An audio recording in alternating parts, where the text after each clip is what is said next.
Nation! How's it going? It's Friday. I'm not singing that stupid song. In fact, it's time for us to get really serious. It's like a fucking holiday today, guys! It's like a holiday. It's like Christmas. It's like Hanukkah. It's like Thanksgiving. It's like Easter. It's like my fucking birthday. Only that was a couple weeks ago, so it can't be that. What is it? What is it? Well, guys, a long time ago, in a galaxy far away, there was an announcement for an album that was going to be coming. And that announcement really made me happy because I thought to myself as a reviewer, this is my Christmas. This is probably one of the single videos that will get the most views simply because so many people think one way or the other about this band. Didn't really happen so much whenever I reviewed some of their back work, but it's back work. It's now time to review new work. What are we going to be reviewing today? Oh yeah, the 5-year return of Limp Bizkit with their album Gold Cobra. It's going to be released this Tuesday, which I believe is the 28th of June. I don't have a calendar in front of me, so fuck it. I'm flying off the seat of my pants here, ladies and gentlemen. I really don't know what day next Tuesday is because I don't know what day it is today. But it doesn't matter. Gold Cobra, 5-year return of Limp Bizkit. It's been such a long time since their last album, and really, for most of us, it's been very welcome time away from Limp Bizkit, away from hearing Fred Durst talk about how bullies picked on him in high school, and now he's more famous than they are. Hey, well, he's got me there, but at the same time, it's really just getting kind of annoying. So Gold Cobra came into existence because, as it's been said on their official Wikipedia and in their official press releases, that the band themselves became so sick about how heavy music sounds today, at least heavy popular music sounds today, that they were actually more sick of that than they were of each other. That's right, not only is this a new Limp Bizkit album, it's also a new album with the original core lineup. Wes Borland, DJ Shadow, or DJ Lethal should I say, Fred Durst, and the other guy, who doesn't really matter. Yeah, original lineup, and this is what I'm going to say about this. If they're going to suck, if this is going to blow, if this is going to be just a landmark catastrophe of an album, at least it's being done with the core members as opposed to people being able to hide behind the excuse of, well, they don't have Wes. If they had Wes, this album would be terrific. Or, hey brother, they don't have Wes. If they had Wes, this album would be badass. Fred Durst is my hero, yeah! Well, here it is. Gold Cobra, first album of new material from the core lineup ever since the folly that was Chocolate Starfish and the hot dog flavored water, the bastardization of music that was. And Gold Cobra comes to us in an era where a lot of people thought it was going to be a double album. Now this is not something that happened. It's a single album, a one-disc set, and there's enough material for a second release, but that second release will probably be released at some other point in time, if not just used up for B-sides on a future compilation or something like that. Gold Cobra, though, here's what I'm going to say about this. My Christmas has been kind of flanked a little bit. It's almost like they saw me coming. They understood what I was going after. They kind of could tell what I was going to be doing because they crafted an album that has left me very perplexed on how to even approach this review. Hence why I've kind of stalled for time for the first, 2 minutes of this review, maybe longer. And the reason for this is that after listening to this album a couple of times, there's something that I've noticed that, well, it's not all terrible. It's not all bad. Surprise, surprise. Oh my god, it's almost like it's fucking April Fool's Day again. And I'm reviewing something that doesn't exist. A good Limp Bizkit album after Chocolate Starfish and the hot dog flavored water? Whoa. We're not getting on that train yet, boys and girls. So you just slide that fucking train right back to the station and get the fuck off because we're not going that far. What I'm going to say is this. Fred Durst is the center point of Limp Bizkit, always has been, always will be, simply because of his personality, his singing style, and, well, at least on this channel, him being a pussy. Yeah, I said it again. But at any rate, on this particular record, that becomes the forefront once again. Because on Gold Cobra, the mix on his vocals are so high. They are very high, which is something that's very typical for a Limp Bizkit album. However, it becomes extremely distracting on this record. You have to understand, ladies and gentlemen, that with the release of Gold Cobra, Limp Bizkit has to be entering their late 30s. They have to be getting up there in the age of maturity where, being mature starts to become a part of life. Even if you're in one of these punk bands that are all about rebellion, there eventually comes a time where you yourself start to be a little bit more mature, and maybe start to talk about something a little bit more thought-provoking. I mean, it even happens with gangsters. Take a look at Tech Nine's latest album, where it seems that he's really kind of grown a little bit as well. However, whenever you think about Gold Cobra, whenever it kind of swims through your brain after you listen to it, the very first thing that you think about is, well, Fred Durst is still, conceptually, about 15 years old. Yeah. So many random F-bombs in this particular album that it's very, very distracting, but hey, I'm used to that stuff. I say it tons and tons of times myself, so why am I complaining about this? Well, it's because of the way he's doing it. Each and every song, I would say on the first half of this record, has some sort of diversion of the line, I don't give a fuck about what you think. Well, I have a theory on that, and I think it's pretty psychologically sound. If you say it once, it's believable. If you say it twice, okay, we'll give it to you. You sort of just ran out of things to say, and that just happened to rhyme.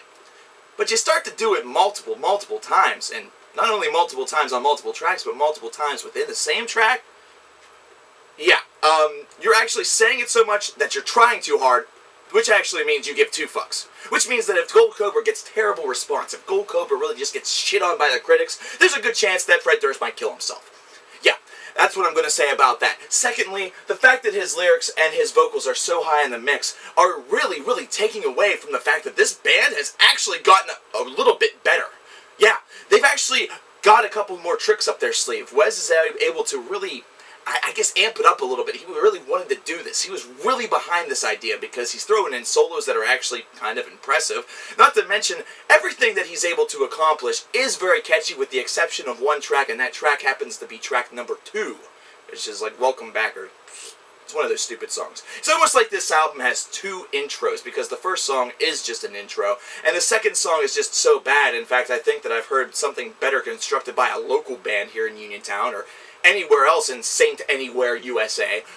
Those two are just really distracting. But the middle part of this album is actually filled with songwriting, which in nu metal, or heavy alternative as I like to call it, is kind of a, taboo phrase, because you always think of just 3 chords. But the songcraft on this is not actually all that bad. In fact, it seems as though the intensity level is there where it's supposed to be. However, at the same time, whenever it's supposed to be levied down, kind of dialed back a little bit, that way Fred can sort of do something a little bit softer. It really represents what they're trying to go after. That said, Fred's vocals are the largest distraction on this record. You almost want the audio mix for this particular album, for Gold Cobra by Limp Bizkit, to be turned down just so you could hear the band in the background and not hear Fred Durst at all. I would much rather strain my ears and think to myself, the fuck is he saying? Instead of having to say, hey Fred, shut the fuck up so I can hear your band actually be halfway decent. That's the real quandary of this album. These lyrics are so childish, and from what I've heard, Fred Durst was really talking about the fact that he was bullied in high school, and they also are talking about where they are now.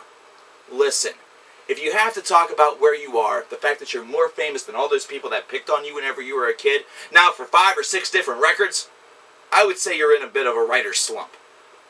Now, to be fair, there's also a song on here called Auto-Tunage, which is kind of an interesting beast. To me, I sort of take it as a little bit of a play on the particular auto-tune usage that is being kind of running rampart in music, something that I find to be one of the 5 things that's killing the music industry. However, I cannot really pinpoint whether or not he did this because he wanted to sort of make fun of people that use it, either that or if he was using it simply as an experiment. Either way, the feel on this isn't too bad, and with the auto-tune, it doesn't feel as syndicated on this particular song than it does on other tracks by other artists, where on other tracks by artists in the popular rock or the rap department, it really just feels so forced down your throat, as though these people must be so far off key that auto-tune literally has to save their life. If anything, this song kind of makes you respect a little bit the fact that Limp Bizkit and Fred Durst are willing to let the vocals be a little bit dirty, and they've always kind of done that, and they've always let it be a little bit dirty. It's almost as though they do have a little bit of self-respect, where they're not fearful about the fact that it's a little bit imperfect. So for that, it's potentially commendable. However, Fred, your lyrics are awful. The only people that you're really writing to are people that are getting bullied, either that or bros. And, well, everybody knows what I think of bros. When's a plague, bro? UFC, bro. Let's drink some Monster, bro. Chugga, chugga, chugga, bro. Yeah, not exactly the best demographic to be a part of. Overall, though, Gold Cobra by Limp Bizkit has some value. This is not a 0 out of 10, folks. In fact, I'm going to hazard to make one of the biggest and most ridiculous statements of this musical year. I'm going to say it to you, and I'm going to say it to you here in just a moment. Gold Cobra's, I guess, infamy is just going to be the fact that it's not too bad of an affair if you ignore the obvious flaws. There is some songwriting here that's not perfect. As I mentioned, the first 2 tracks are kind of lacking, and kind of in that same endeavor, the last 3 tracks are not all that great as well. They also seem to be trying to harken back a lot of the tracks of old, you know, tracks such as Rearranged or Break Stuff, trying to get that next big single to get onto the radio and maybe blow up just like those songs that I previously mentioned did.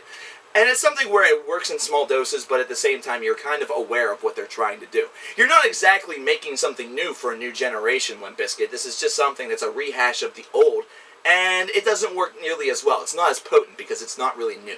So for that, well, you tried, but it wasn't exactly the greatest of ideas. Now it's time to make that statement. Now it's time to really make that statement that's clawing through my mind. Gold Cobra by Limp Bizkit is actually better than Elude the Vinium Insanus by Morbid Angel. Yeah. Just barely. Just barely.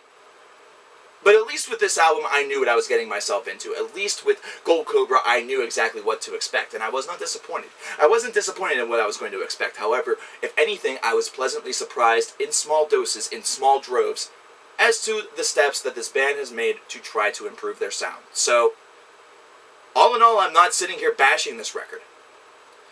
So all in all, it feels almost like it's Christmas morning and I found out that Jesus doesn't exist. And I should be following the Buddha. I don't know. COBRA saying, sometimes surprises come everywhere. Here's a surprise for you. Fred, you give a fuck. Just fucking admit it.